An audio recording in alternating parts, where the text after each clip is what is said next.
Olá, seja muito bem-vindo. Você chegou aqui não foi por acaso. Talvez você esteja cansado de prometer para si mesmo que vai mudar, cansado de começar algo empolgado e depois de alguns dias simplesmente parar. Eu estou aqui fazendo esse vídeo com um objetivo muito claro: fazer você, empreendedor, a se tornar antifrágil, se livrar da procrastinação, recuperar o foco e criar constância. Porque a procrastinação não é falta de capacidade, não é falta de inteligência, é falta de estrutura interna. Fica comigo até o final desse vídeo que eu vou te mostrar o porquê isso acontece. Meu nome é Robson e há 8 anos ajudo empreendedores a se tornarem antifrágeis, para crescerem mesmo em meio a crises, as críticas e as incertezas do mercado. No episódio de hoje, eu vou falar sobre como eliminar a procrastinação. Você vai entender o porquê ela acontece, porquê se repete, principalmente como começar a eliminar ela de forma prática e efetiva. Primeiro, o que é procrastinação? Procrastinação é um mecanismo de proteção emocional. Ela acontece quando a sua mente tenta te afastar de algo que te gera medo, desconforto, insegurança ou cobrança, ou o risco de fracassar de novo. Eu identifiquei algo muito importante ao longo dos anos. Procrastinação é sempre um sintoma, nunca o problema real. O problema real está na fragilidade da mentalidade. A mente não foi treinada para ser antifrágil e se manter emocionalmente forte para suportar as situações difíceis que a vida empreendedora apresenta. Simplesmente ela procrastina. Procrastinação não é a falta de talento, falta de oportunidade, falta de força de vontade. Se fosse força de vontade, você já teria resolvido. O que te trava não é o que fazer, é como fazer. Esta é uma oportunidade de eliminar a procrastinação. Quando você entender a procrastinação, você vai parar de brigar consigo mesmo. Você sai do ciclo de culpa e entra no ciclo de consciência. A consciência gera escolha e boas escolhas te geram bons resultados. E para você ter resultados, eu vou te ensinar os 3 maiores potencializadores do empreendedor. Pega papel e caneta e anota aí. Os 3 maiores potencializadores do empreendedor são: é o CLV.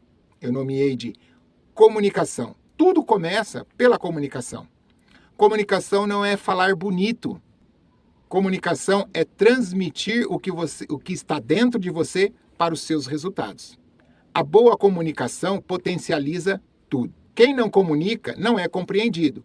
Quem não é compreendido não é seguido. E quem não é seguido não lidera, não vende, não cresce. Há momentos que você até comunica, mas quando explica seus objetivos, ninguém entende, nem os sócios, nem seus clientes. Empreendedor que não sabe se posicionar pode até ser bom tecnicamente, mas perde oportunidade por não se comunicar, não gerar valor. Empreendedor que evita conversas difíceis, que não conversa com funcionários, que não cobram, não alinham expectativas, vão pagar o preço por isso. Empreendedor que trava na hora de se expor, que tem medo de gravar vídeos, apresentar projetos, defender uma ideia, esse empreendedor para de crescer. Vou apresentar aqui algumas referências de empreendedores que são bons comunicadores. Um bom exemplo é Silvio Santos. Comunicação que construiu impérios. Silvio Santos é a prova de que a comunicação é um dom, é uma estratégia a ser usada. Silvio Santos começou como camelô, vendendo canetas e produtos na rua. Ele não tinha capital, não tinha empresa, não tinha influência. O que ele tinha? A habilidade de se comunicar com qualquer pessoa. Ele sabia chamar a atenção em poucos segundos. Falava simples, criava conexão emocional, ele lia o público em tempo real. Enquanto muitos falam para as outras pessoas, Silvio Santos falava com as pessoas. Essa comunicação constrói audiência, construiu confiança, construiu relacionamento. E uma audiência mais confiante gera negócios. Foi assim que ele criou o programa de maior sucesso da TV brasileira. E assim construiu o SBT. Transformou a própria imagem em marca. se tornou um dos maiores empreendedores de comunicação do nosso país. Silvio prova que quem se comunica bem não depende de sorte, nem de indicação, não depende de cenário perfeito.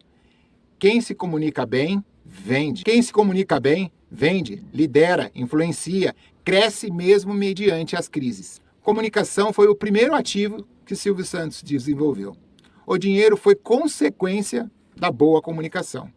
Outro grande exemplo é Flávio Augusto. Tinha uma comunicação com uma visão de posicionamento. Flávio Augusto não construiu o sucesso que tem hoje apenas com dinheiro. Ele construiu com uma visão. Quando ele criou a WhatsApp, ele não tinha os melhores pontos, não tinha os melhores investidores, não era milionário. O que ele tinha era uma visão extremamente clara e a capacidade de comunicar a visão de forma simples e direta.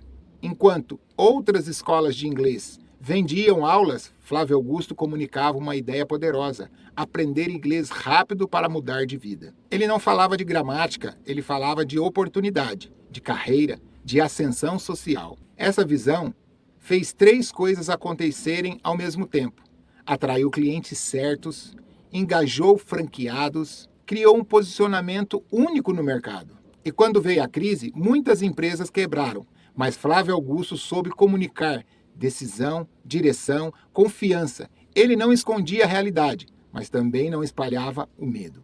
Resultado: a WhatsApp cresceu. Ele vendeu a empresa por cerca de 877 milhões em 2013 e se consolidou como uma das maiores referências no mercado brasileiro. Isso prova uma coisa: quem não tem visão não avança. Quem não comunica bem, perde mercado. Vamos para um exemplo magnífico também. Luísa Helena Trajano. Comunicação humana, simples, inspiradora. Luísa Helena Trajano não construiu a Magazine Luiza apenas com estratégia ou tecnologia. Ela construiu com uma comunicação humana. Desde o início, ela sempre falou de um jeito simples, direto e verdadeiro. Ela não se colocava acima das pessoas. Ela falava com as pessoas. Enquanto muitos líderes se escondiam atrás de cargos, ela ia na linha de frente, conversava com os vendedores, escutava os clientes, explicava as decisões difíceis olhando olho no olho. Em momentos de crise, quando a empresa cortava diálogos e aumentava o medo, ela fazia o oposto. Comunicava mais e melhor e com empatia. Ela não usava palavras bonitas para manipular. Ela usava a comunicação para gerar segurança, direção e pertencimento. Foi essa comunicação simples e humana que fez as pessoas vestirem a camisa da empresa, clientes confiarem na marca. E a Magazine Luiza se transformou em uma das maiores potências do varejo brasileiro. Luiza prova uma coisa: comunicação não é sobre falar difícil, é sobre fazer as pessoas acreditarem e fazerem o que precisa ser feito e participarem de algo maior. Agora, outro grande exemplo de comunicação. Steve Jobs. Comunicação simples, emocional e estratégica. Steve Jobs não foi o maior programador da Apple. Ele não era o melhor engenheiro da empresa, mas ele foi o maior comunicador de visão da história da tecnologia. Quando a Apple estava perto da falência em 1997, o problema não era financeiro, era falta de direção. As pessoas não sabiam mais no que acreditar. Jobs volta para a empresa e faz algo simples, mas genial. Ele comunica uma ideia clara. Pense diferente. Não era um slogan sobre computadores. Era uma mensagem emocional sobre a marca. Ele não vendia máquinas. Ele vendia a sensação de ser criativo, ousado, diferente do padrão. Quando Steve Jobs apresentava um produto, ele não começava falando da memória, do processador, do preço. Ele começava contando uma história. Criava expectativa, gerava emoção. E só depois mostrava o produto e como a solução era natural. Foi assim com o iPod, foi assim com o iPhone, foi assim com o iPad. Produtos que não eram apenas tecnologia, mas desejados. A Apple não se tornou uma das maiores marcas do mundo porque tinha apenas bons produtos.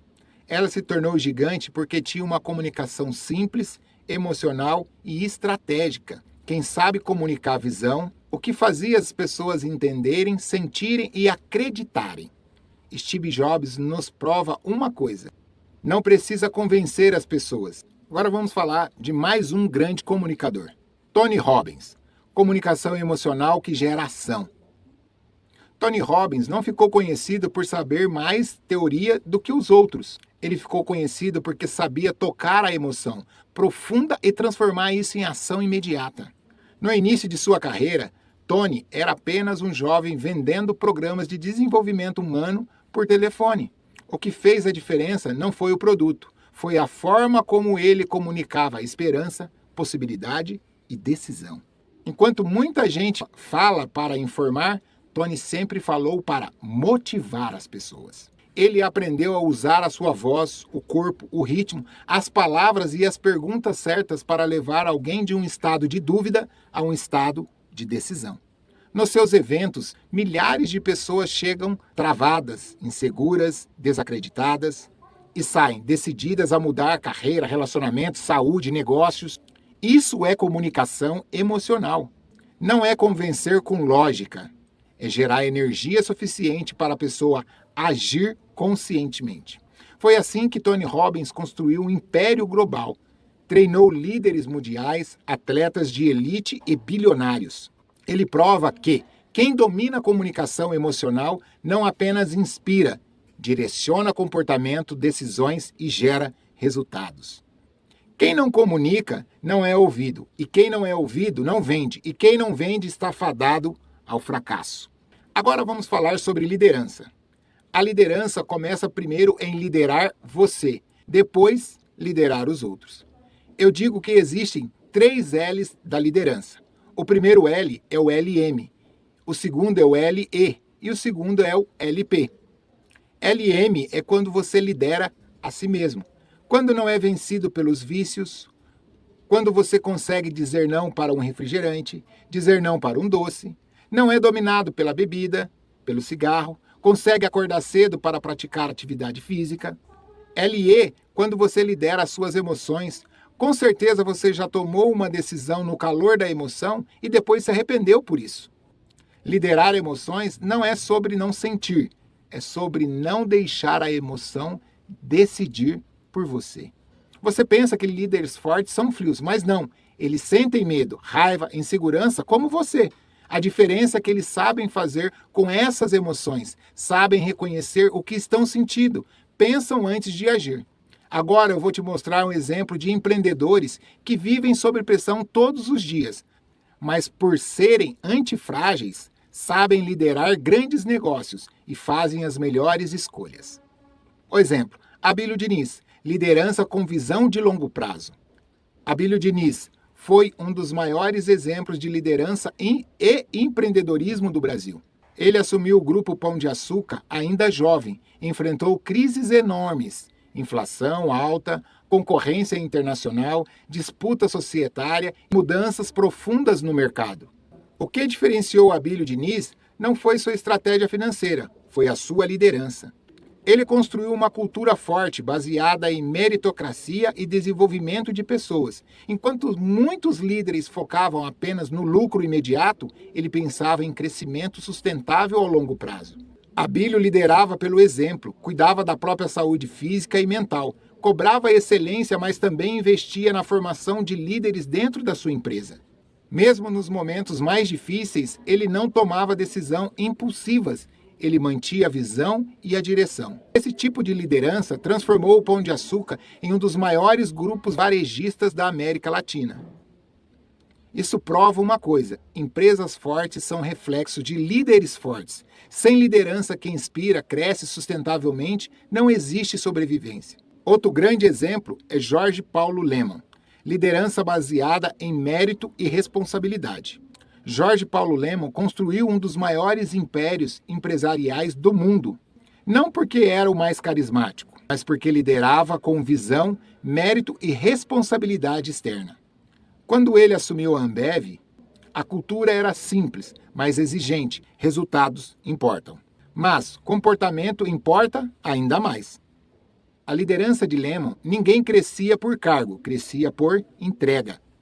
Ele implantou uma cultura onde quem bate metas é reconhecido, quem não entrega é treinado e quem não evolui sai da empresa. Essa liderança criou times fortes, líderes dentro de uma empresa e uma mentalidade de dono em cada colaborador. O resultado da Ambev não só dominou o mercado brasileiro, como se tornou parte de um dos maiores grupos de bebida do planeta. Lehman prova uma verdade dura, mas libertadora. Empresas crescem até o nível da sua liderança. O líder cresce até o nível da sua visão sustentável. Outro grande exemplo, Jeff Bezos. Liderança de longo prazo, foco no cliente e decisões racionais sob pressão. Jeff Bezos construiu a Amazon a partir de uma decisão que poucos teriam coragem de sustentar. Em 1994, ele largou um emprego altamente seguro em Wall Street para vender livros pela internet, quando a internet ainda era vista como uma aposta incerta. Desde o início, a liderança de Bezos foi baseada em uma visão de longo prazo. Enquanto concorrentes pensavam em lucro imediato, ele tomava decisões que só faria sentido anos depois. A Amazon passou anos operando com margens mínimas, investindo tudo em logística, tecnologia, experiência do cliente. Muitos analistas criticavam, muitos diziam que o modelo não era sustentável. Bezos não reagiu à pressão. Ele não mudou o plano por causa das críticas. Ele liderou com racionalidade, dados e convicção. Outro ponto-chave na liderança foi o foco absoluto no cliente. Ele sempre repetiu: se você cuidar obsessivamente do cliente, o crescimento é consequência. Essa liderança fez a Amazon sair de uma simples livraria online para se tornar uma das maiores empresas do mundo, atuando no e-commerce, iCloud, logística, mídia de tecnologia. Jeff Bezos prova que a liderança não é agradar o mercado no curto prazo, é sustentar decisões difíceis, mesmo que ninguém entenda o porquê e como chegar lá. Outro grande líder inspirador foi Nelson Mandela, liderança com propósito, caráter e influência moral. Nelson Mandela é um dos maiores exemplos de liderança da história, não pelo poder que tinha, mas pelo caráter que construiu. Ele passou 27 anos preso injustamente por lutar contra o apartheid na África do Sul. Durante todo o tempo, Mandela poderia ter alimentado ódio, vingança, ressentimento, mas ele tomou uma decisão que poucos líderes teriam coragem de tomar. Liderou pelo propósito, não pela dor. Quando saiu da prisão, ele não usou a sua influência para dividir o país, usou para reconciliar. Como presidente, Mandela liderou um processo histórico de reconciliação nacional, convidando antigos adversários a constituírem, juntos com ele, um novo país. Ele entendeu que liderança verdadeira não é vencer inimigos, é transformar conflitos em pontes. Essa postura evitou uma guerra civil, uniu uma nação profundamente ferida e fez da África do Sul um símbolo mundial de superação, dignidade e reconstrução. Nelson Mandela prova que a liderança de verdade nasce no caráter. Quando o líder tem propósito, a influência vai além do cargo. Ele atravessa gerações. Todos eles sentiram medo, mas não entregaram o volante da empresa ao medo. Quando você passa a ser líder de si mesmo, líder das suas emoções, aí sim você está pronto a liderar outras pessoas. O líder chega no horário, cumpre prazos e assume riscos. A empresa passa a fazer o mesmo, sem precisar de discurso. O líder chama no particular, explica o erro, orienta. Você errou nisso. Vamos juntos fazer assim? Eu confio em você. Um funcionário traz o problema, o líder escuta sem interromper, faz perguntas e só depois opina. Quando o time entra em crise ou insegurança, o líder, por ser antifrágil, não some, não grita, não transfere o medo. O cenário é difícil, mas cada um segue o que foi estabelecido. Quem não lidera a própria vida acaba sendo liderado pelas circunstâncias. Já falei de comunicação e liderança. Agora vou falar sobre o coração do negócio: vendas. Vendas é transferência de valor, não manipulação. Venda não é empurrar produto. Venda é ajudar alguém a tomar a melhor decisão. Você tem um bom produto ou serviço, mas não vende, está deixando de ajudar alguém que precisa dele. É imprescindível para o empreendedor saber cobrar pelo seu produto ou serviço, saber gerar valor para não ter que ficar brigando por preço. É importante ter um processo de vendas estruturado para não contar com a sorte ou com indicações. Você tem que saber conduzir uma conversa comercial para não travar na hora da negociação. Vou te apresentar alguns empreendedores que são referência em vendas. Samuel Klein, vendas populares em escala, Casas Bahia. Quem não conhece aqui no Brasil? Samuel Klein construiu a Casas Bahia vendendo para quem o mercado ignorava. Enquanto muitos empresários diziam, esse público não paga, ele fez o contrário. Samuel entendeu que vender não é sobre produto, é sobre acesso. Ele criou um modelo de vendas baseado em confiança, parcelamento acessível e relacionamento com o cliente. As Casas Bahia cresceram porque ele entendeu a realidade do povo brasileiro melhor do que qualquer outra pessoa. Samuel Klein é referência em vendas porque provou que quem entende o cliente vende em qualquer cenário econômico. Outro grande exemplo, Carlos Wizard Martins, vendas com processo e posicionamento. Carlos Wizard começou do zero vendendo cursos de inglês, mas não vendia idioma, ele vendia transformação. Ele estruturou um processo de vendas claro, replicável e focado em resultado para o cliente. Isso permitiu escalar a Wizard para centenas de unidades no Brasil e no exterior. Depois repetiu o mesmo modelo em outros negócios, sempre com foco em vendas estruturadas. Carlos Wizard é referência porque mostrou que vendas não depende de talento, depende de processo. Vamos para mais um exemplo. Roberto Justus, vendas estratégicas de alto valor. Roberto Justus construiu uma carreira vendendo algo que ninguém vê, ideia. Na publicidade não existe produto físico. O que existe é a persuasão, posicionamento e negociação. Ele liderou grandes agências, convencendo empresas a investir milhões em campanhas que ainda não existiam. Isso exige domínio emocional, argumentação clara e leitura da pessoa. Justo se tornou referência porque entende que vender é conduzir a decisão. Ele prova que vendas não são sobre falar mais, mas sobre falar certo. Quem não aprende a vender acaba sendo vendido pelas circunstâncias. A comunicação te dá alcance, a liderança te dá direção, vendas te dá sustentação. Quando comunicação, liderança e vendas estão alinhados, o potencial deixa de ser promessa e vira resultado. Agora vamos lá, vou falar um pouquinho sobre mim. Talvez você esteja me ouvindo agora e se perguntando, em que momento a sua vida virou apenas rotina? Trabalhar, pagar contas e muitas responsabilidades, e aquela sensação silenciosa de que você nasceu para realizar mais.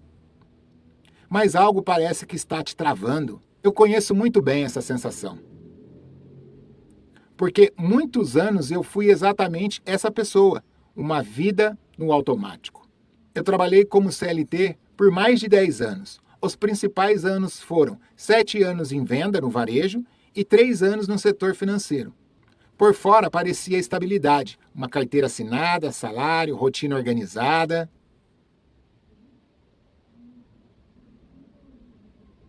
Mas por dentro eu vivia no mundo do automático. Eu cumpria metas, batia o ponto, entregava os resultados, mas não entendia quem eu era, não sabia das minhas forças, das minhas fraquezas, não tinha noção de para onde eu iria, não tinha noção de onde eu estava e para onde eu iria. Talvez isso também esteja acontecendo com você. Mas tudo começou a mudar quando a minha esposa me convidou para participar de um treinamento de inteligência emocional. E ali aconteceu algo que nunca tinha acontecido antes. Pela primeira vez em minha vida, em 31 anos de idade, eu parei para olhar para dentro de mim. Foi a viagem mais importante da minha vida. Não foi para outro país ou para outro estado, foi para dentro. Ali eu comecei a enxergar minhas crenças limitantes, meus padrões, meus medos e também o meu potencial. Foi como se escamas estivessem caindo dos meus olhos. Eu percebi algo que mudou tudo. Ali eu aprendi sobre a importância de ser uma pessoa antifrágil. E eu entendi uma verdade dura, mas libertadora. Ninguém evolui sozinho. Com essa compreensão, busquei capacitação com pessoas que já tinham trilhado o caminho que eu queria seguir. Através disso, mudei o meu comportamento, adquiri novas habilidades e tomei a decisão mais importante da minha vida: começar a empreender. Tem uma frase que carrego comigo: nunca deixe o que você não pode fazer te impedir de fazer aquilo que você pode fazer. Naquela ocasião, eu não podia abrir uma empresa com 100 funcionários, mas entendi que podia começar sozinho a conquistar os meus primeiros clientes. Passei a participar de corridas de rua. Quando fiz a minha primeira prova de 5 quilômetros, quase morri. Digo que a única coisa que não doeu foi a língua. Hoje eu já corri várias provas de 5 e 10 quilômetros. 2 meias maratonas de 21 quilômetros, uma maratona de 42 quilômetros. Estou falando isso para que você entenda. Empreender é exatamente como uma corrida de maratona. No começo você está empolgado, depois vem o cansaço, a dúvida, a vontade de parar. Vão existir altos e baixos, dias bons e dias ruins. Mas vencer a maratona empreendedora não quer dizer que é quem corre mais rápido, mas sim quem continua quando a motivação acaba. O sucesso só vem para quem não desiste. É aqui eu preciso fazer uma distinção importante. Sucesso não é a mesma coisa de ser bem-sucedido. Sucesso é um resultado pontual. Um exemplo, um faturamento, um relacionamento, um reconhecimento. Ser bem-sucedido é sustentar esse resultado, sem perder a saúde, sem perder a família. Tem gente que aparenta ter sucesso, mas é só no externo, pois por dentro está uma confusão, a mente toda bagunçada, imerso em vícios, depressivo, ansioso. Desde 2017, ajudo empreendedores a se tornarem antifrágeis, para serem capazes de crescer, mesmo em meio a crises, críticas e incertezas do mercado. Se você se viu em algum momento dessa história, saiba de uma coisa: você não está atrasado, você só precisa alinhar a sua mente. Porque quando você se torna uma pessoa antifrágil, seu potencial finalmente deixa de ser promessa e vira realidade. Ninguém procrastina por falta de tempo. Procrastina por falta de prioridade. Existem duas formas de acabar com a procrastinação: a forma correta e a forma errada. A forma errada é tentar somente pelo esforço. É se comparar com empreendedores que já estão em outro estágio e se culpar mentalmente. A forma correta é se tornar antifrágil, desenvolver a mentalidade, ter agenda e eliminar as distrações. A mentalidade empreendedora precisa abraçar a imperfeição, entender que esperar o momento ideal é uma forma sofisticada de procrastinação. Adote a mentalidade de entrega. Lance o seu produto ou serviço em uma versão beta. Em vez de esperar a perfeição, primeiro, ajuste conforme o feedback dos clientes. Ter uma agenda bem estruturada, equilibrada e flexível te impulsiona para a produtividade. O planejamento estratégico e as metas realistas são fundamentais para a produtividade sustentável. Eliminar distrações. As distrações digitais são os maiores inimigos da concentração. Controlar essa interrupção é essencial para manter o foco nas atividades essenciais do seu dia a dia. Desative as notificações. Silencie o Instagram, o WhatsApp pessoal, e-mail durante as suas sessões de trabalho. Hoje eu quero que você faça apenas uma coisa. Escolha uma tarefa pequena. Escolha uma tarefa pequena que você está adiando há algum tempo e execute ela assim que terminar de assistir esse vídeo. Não precisa ficar perfeito, o importante é que seja feito. Isso é para provar para você mesmo que você já começou a eliminar a procrastinação. A procrastinação não define quem você é. Ela só revela onde você ainda não é antifrágil. E quando você entende isso, você para de se sabotar e começa a se construir. Esse é o caminho. Agora vamos revisar de forma clara e organizada tudo o que você aprendeu até aqui. Hoje você entendeu que procrastinação é um sintoma, não é o problema. O problema real está na fragilidade da mentalidade. Quando a mente é frágil, qualquer desconforto vira desculpa para adiar. Você aprendeu também os 3 maiores potencializadores do empreendedor, que é: comunicação não é falar bonito, é conseguir transferir o que está dentro de você para os seus resultados. A liderança começa primeiro em liderar você, depois liderar as pessoas. Vendas é transferência de valor, não manipulação. Você também viu que eliminar a procrastinação não é força de vontade, é estrutura. O jeito certo começa com estrutura. Mentalidade, acertar a imperfeição e agir mesmo no cenário de crise. Ter agenda, planejar o dia com prioridades claras. Eliminar as distrações, proteger sua atenção com um ativo valioso. O passo prático. Eu não te pedi nada complexo, apenas para escolher uma tarefa pequena que você está adiando há muito tempo e executá-la. Não precisa ficar perfeito, só precisa ser feito. Você não procrastina porque é fraco. Você ainda procrastina porque não treinou a sua mente para um crescimento em qualquer cenário ou circunstância. E tudo aquilo que é treinável pode ser fortalecido. Se torne antifrágil e o seu resultado virá como consequência. Obrigado por ficar até aqui comigo. Te vejo no próximo vídeo.